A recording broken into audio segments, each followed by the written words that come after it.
Yes, friend, ako'y nagbabalik, DJ B-Boy Bibo, para sa ating tuloy-tuloy na BB Time tungkol sa usaping sentimental value.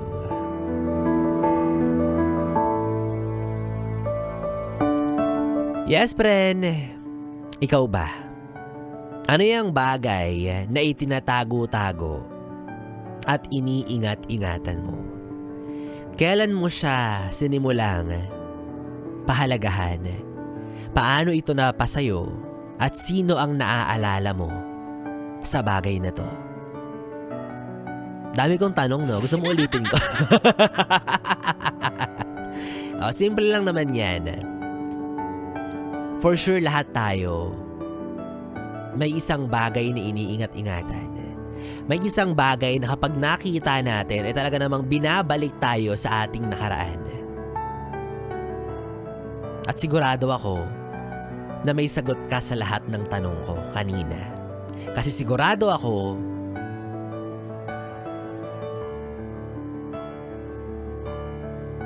na may bagay kang pinapahalagahan na isinisinop mo sa malalim na kadahilanan. Pwedeng liham ng dati mong jowa or kaibigan. Pwede rin namang litrato ng mga bata pa kayo o hindi naman kaya litrato nyo ng taong minamahal mo na ngayon ay wala na sa piling mo. Pwede ring koleksyon ng mga lumang barya o hindi naman kaya memorabilia. Unan na may mapa. Yan, ganyan. Diba? O baka naman sinaunang arinola ni Lola. Pwede rin. Pwede, di ba? O panis yung non-stick pan ninyo sa arinola ng lola ko. Well, ano't ano pa man yan, gets kita dyan, di ba? Kahit anong bagay pa yan, kasi hodang lalagyan ng ice cream na pinagpatong-patong at pinagsama-sama na hindi mo mailagay-lagay sa basura. Kasi naniniwala ka na may paggagamitan pa o hindi naman kaya feeling mo yung mga ice cream na yan, yan yung mga pinaglagyan ng ice cream na minsan ninyong pinagsaluhan ng pamilya mo. Wow, ganun kalalim. Well, ganun talaga diba? That's the magic of sentiments. Hindi natin alam kung gaano kalalim o kababaw ang pagpapahalaga ng isang tao sa isang bagay. Kaya nga hindi mo rin alam yung eksaktong rason kung bakit tinatago-tago niya yan. Hindi mo rin alam yung eksaktong dahilan kung bakit niya yan iniingatan. Kaya para sa mga yes pre natin na mapanghusga na ang tingin sa mga taong nagtatago ng mga bagay-bagay na feeling nila ay walang kwenta, alamin niyo muna yung istorya. Bago niyo mo siya tignan as basura, as walang kwenta, alamin mo muna yung kwento niya. Kasi lahat ng bagay sa mundo, ako naniniwala ako, ultimo yung pinakamaliit na bato, may kwento. At nakadepende sa isang tao kung paano niya i-value yung kwentong yun. Kahit anong bagay na nakikita mo ngayon sa paligid mo, may kwento yan. Sige, try mo. Ibaling mo yung tingin mo sa paligid mo. Pumili ka ng isang bagay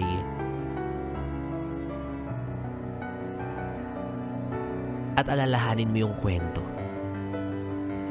Pwede ba siyang itapon o pwede mo ba siyang ipamigay or ikikip mo siya kasi alam mo yung malalim niyang istorya.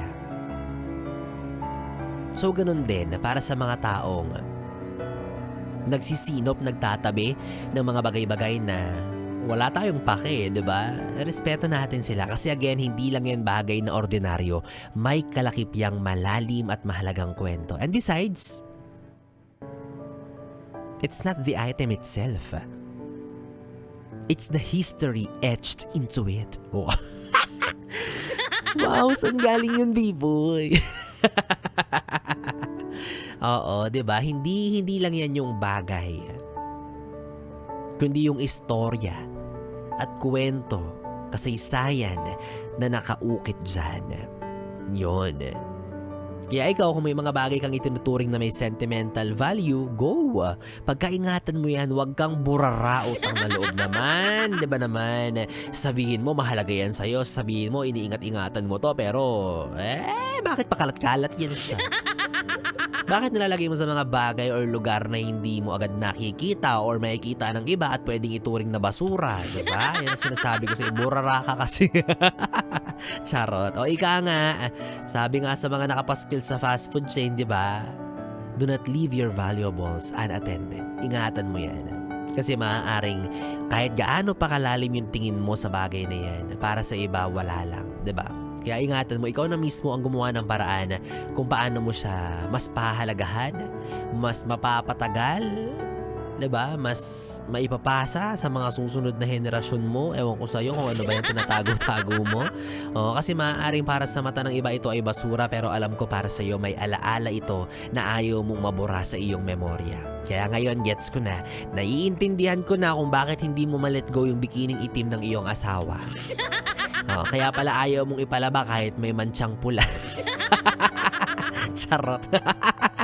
Nandun pala yung mas malalim na istorya. Gets ko na, okay na. Sige na, itago mo na yun. Ipitipitin mo na ulit sa ilalim ng unan, ha? So bottom line mga yes friends, simpleng-simple lang po ang ating usapan ngayong gabi. Magpatuloy tayo sa pagbuo ng mga magagandang kwento. Kasama yung mga bagay at mga tao na nagsisilbing sisidlan or lalagyan ng ating masasayang alaala.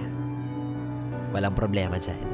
Diba? Magtago ka ng buto ng manok. Hindi ko alam sa'yo, baka yun yung first time na nakakain ka ng manok or o baka naman yung alaga mong manok yan na kinatay mo. Bahala ka sa buhay mo kung itatabi mo, itanim mo, baka tumubo. Diba? Bahala ka. Choice mo yan.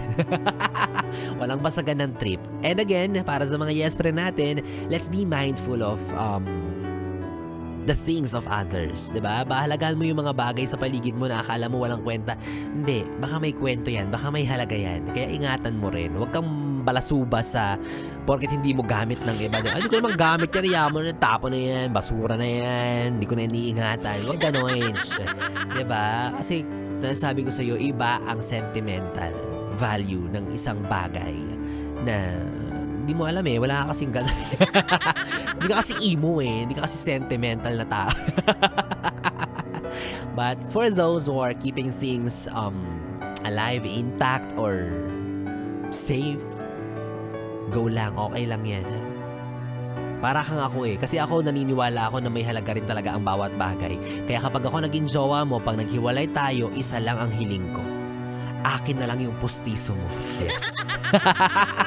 Akin na lang yung pustiso mo para maalala ko na minsan sa buhay mo, ang nagpasaya ay ako. Yeah. Na ang dahilan ng ngiti mo ay ako, si Biboy Bibo. Ganon. Tapos ibibenta ko kay Boss Toyo. Nako, well anyways mga yes friend, eto bigyan niya rin ng value or ng halaga tong sasabihin ko dahil ito na ang mahalagang anunsyo kung sino nga ba ang maswerteng mananalo para sa ating ACS! Pera lang yan! ACS! Pera lang yan! ACS! O eto na ha, kapag nanalo ka dito, yung ibibigay ko sa yung 500 piso, ipa-frame mo. Ay, pag malaki mo sa mga kakilala mo, sa mga kaibigan mo, sa kapitbahay mo na, oy, itong 500 na to galing kay Biboy Bibo. Kala mo galing sa sariling bulsa niya. Ay, well anyways mga yes friend, kanina nga po ang hinahanap ko ay parte ng ating katawan or katawan ng tao na nagsisimula sa letrang P. Dahil ang pride ay nagsisimula sa letrang P. Oo, maisingit ko lang talaga yun. Ayan na nga, meron tayong mga yes friend na sumali. Syempre, isa lang ang pwedeng manalo. Kaya naman, eto na, wag na natin patagalin pa. Congratulations sa pagmumukha mo! Wala pa, pumapalakpak na. Congratulations, ikaw na ang winner for tonight.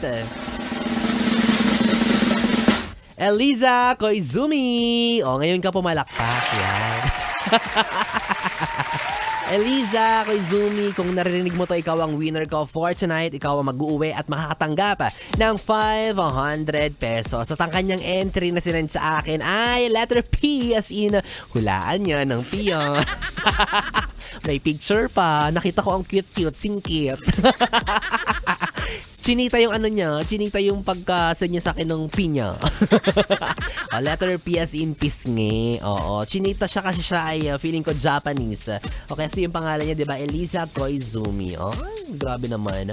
O kung narinig mo to, ang kailangan mo naman gawin ngayon na mag-send ng iyong valid ID, of course, ng iyong GCash number para tuloy mo na makuha ang iyong 500 pesos. At ikaw, yes friend, kung hindi ka nanalo, hindi ka pa pinapalad na makatanggap ng 500 pesos, ituloy-tuloy mo lang ang pakikinig at pakikitutok sa 101.1 Yes FM at syempre ang pagtangkilik sa mga produkto ng ACS Manufacturing Corporation. At malay mo, ikaw na ang susunod na makakatanggap ng premyong 500 pesos para sa ating ACS. ACS.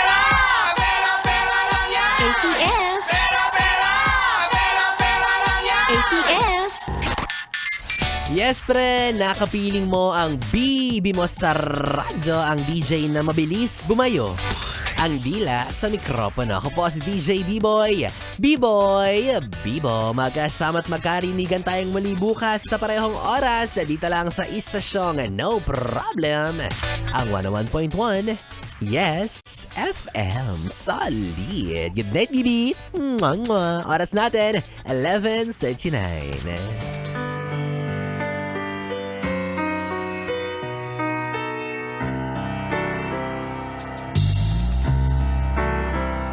All my life was a page